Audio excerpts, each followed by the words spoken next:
Imagine your only experience with pot was dry brick flour. What would you think the first time you saw one of the sticky green buds that we are accustomed to today? Would you even believe it was the same plant? Ben Dronkers' story might have started out in the Netherlands, but he has since done enough for the industry to be considered an international legend.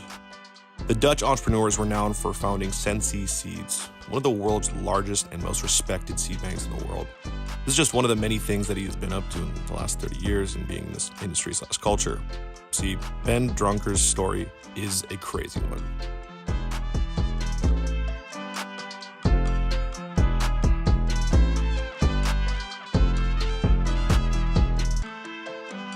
Also, if you guys have not joined our new exclusive platform, the High Design platform, you definitely need to go and check it out.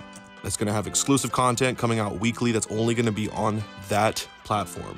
You can also sign up for free, and there's also some other paid subscription packages as well. But guys, please go support. It means a lot. It'll go a long way. So go to highdesign.media and go sign up today.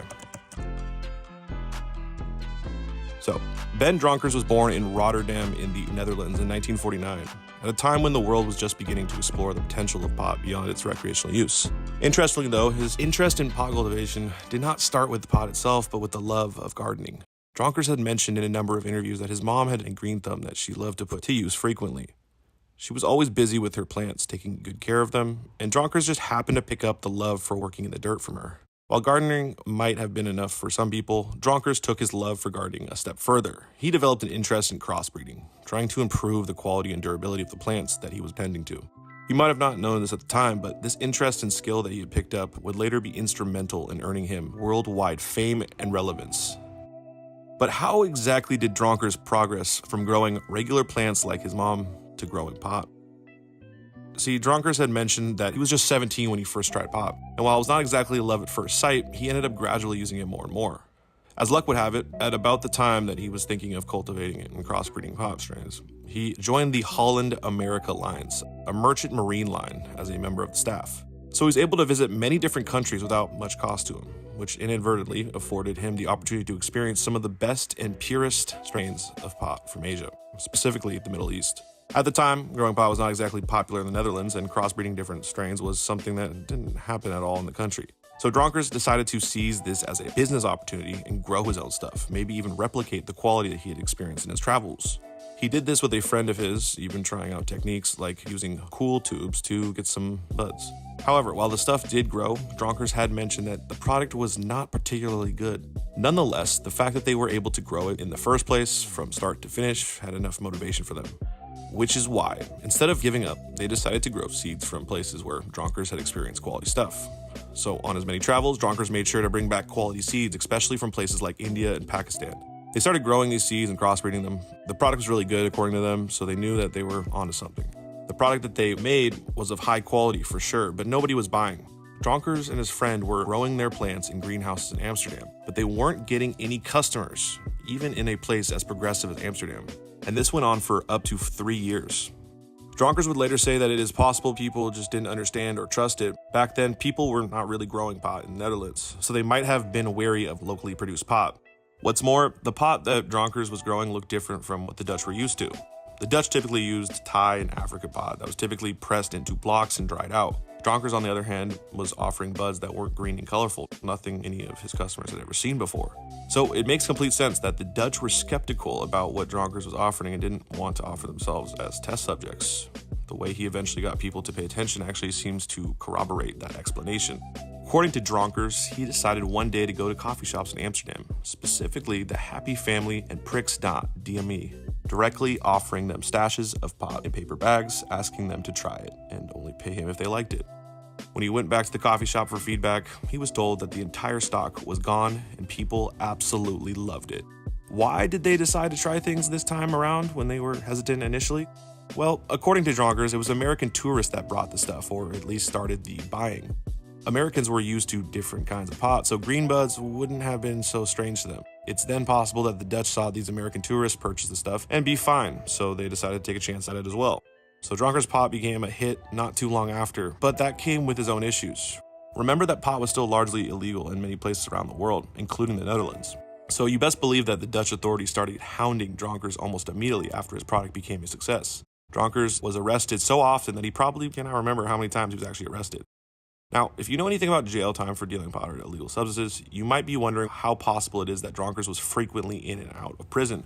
However, according to Dronkers, while growing and dealing pot was illegal back then, it wasn't exactly a big deal. So someone could be apprehended with up to 20 kilograms of pot and get just about 3 days behind bars, no trial or anything. So they continued to arrest Dronkers even though they knew that they would let him go not too long after. Now, regardless of the fact that he wasn't spending that much time behind bars, Dronkers got tired of being frequently arrested. He had a business to run and pot strains to experiment with. Spending days behind bars was using up a lot of his valuable time. So he decided to study the Opium Act to find a way to continue doing what he was doing while still managing to stay out of jail permanently. And you can be sure that he did.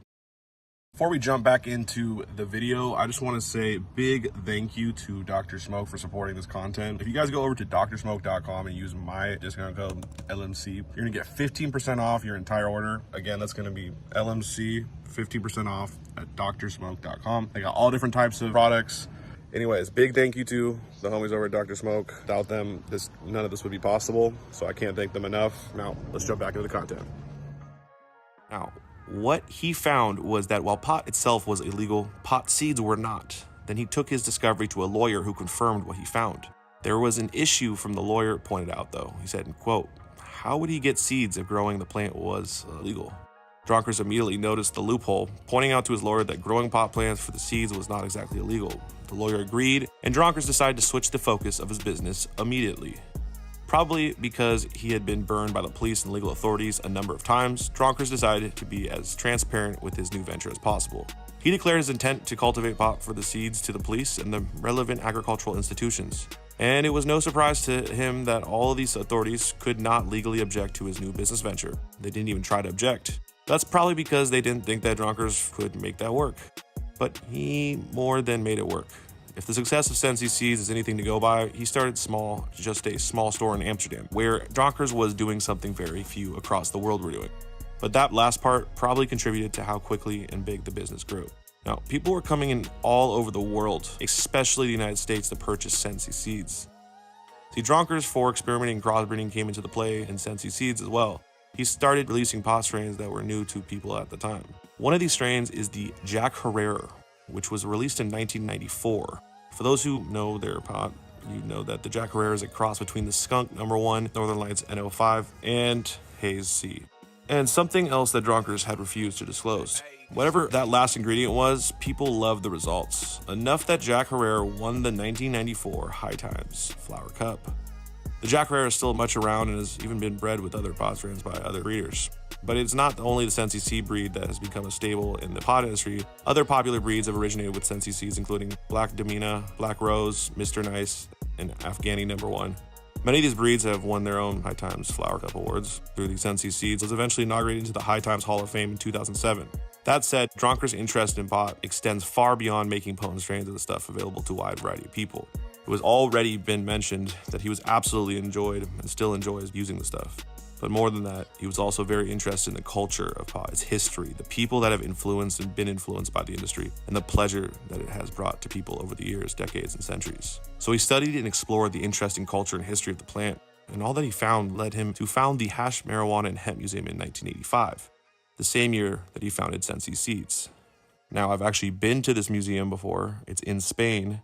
Dronkers wanted it to be a place where everybody like him who wanted to explore pot culture and know more about the plant could come and have the time of their life. He succeeded because the Hash Marijuana and Hemp Museum is now considered the most important and frequently visited attraction for pot lovers and enthusiasts. The museum features things like pot-related artifacts, living pot plants, and a general pot experience, and enthusiasts seem to really love it. They love it so much that a second venue was opened in Barcelona, Spain in 2012, which I've actually attended myself last year in Barcelona for Spanibus. Very cool place, very, very, very, very interesting. I had a great time there. Both venues feature temporary exhibitions alongside the permanent ones that visitors can explore at specific times. And since the headquarters opened back in 1985, it was welcomed over 2 million visitors from around the world, which is really impressive for a museum that is specifically about pot and nothing else. Another pot-related company that Dronkers founded is Hemp Flax back in 1995. He founded this company as a way to revive the hemp industry in the Netherlands, which was practically dead at the time. And because everything pot-related that Dronkers touched turned to gold, he was able to almost single-handedly revive the hemp production market in the Netherlands with Hemp Flax. Meanwhile, Sensi Seeds continued to expand. In 1991, Dronkers, or Sensi Seeds, acquired the seed bank. Both companies had a significant grip in the US market.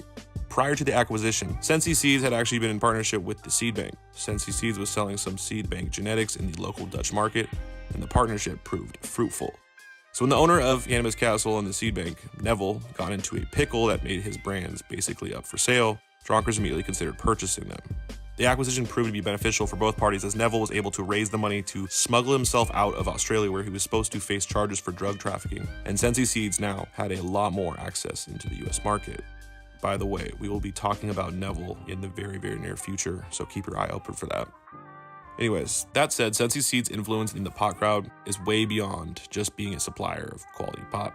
The business also served as some kind of incubator for Dutch breeders that would emerge in the 1990s, years after Sensi Seeds started. For instance, the founder of Serious Seeds, the now popular seed company in the Netherlands, had his start working in Sensi Seeds. Same thing with the founders of Sagramarth Seeds and TH Seeds. Even those who didn't work at Sensi Seeds would agree that the brand was influential in getting their pot seed cultivation, seeing as that there wasn't really anybody else that was doing it back in the day to their scale. Now, while Dronkers has made no secret about his love for pot for the high that he gets from it, he also has been loud about the medicinal potential of the plant. A quick look through the Sensi Seeds website showed a number of articles that expound on the medicinal benefits of pot, all of them making sure to cite relevant research and critical practices. Whether this is an attempt to make the society more comfortable with having pot around, or Dronkers is just as passionate about the health benefits of pot as he is, of the recreational highs that the plant offers, the point still stands that he tries to make people aware of all the benefits.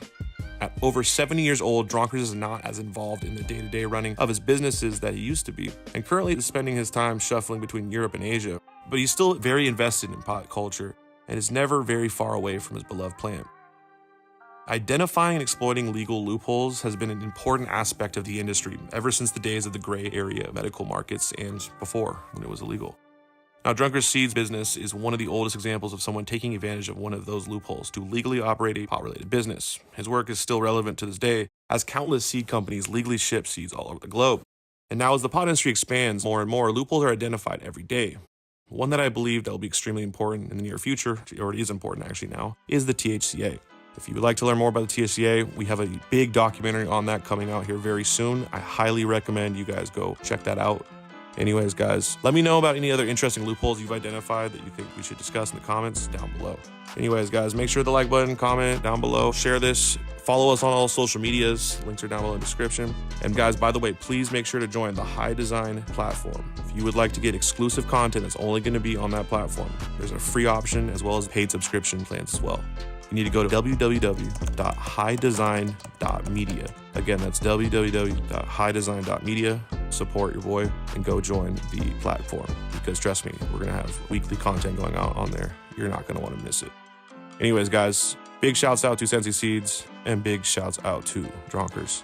Anyways, this is LMC signing out. Yay.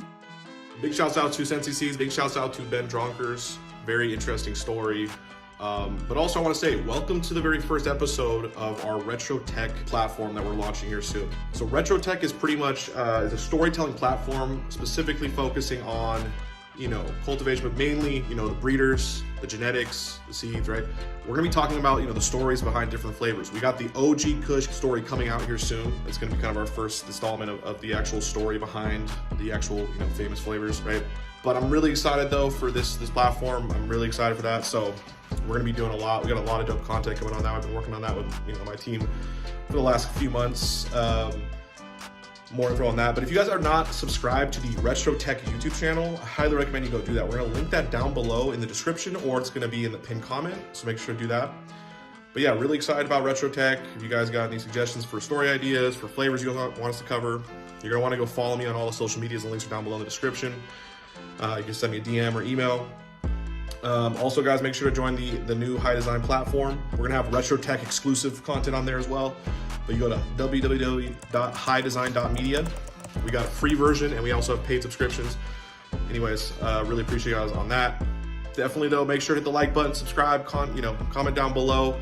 Let us know what you thought about the episode. And yeah, man, I can't tell you guys how appreciative I am for your guys' support.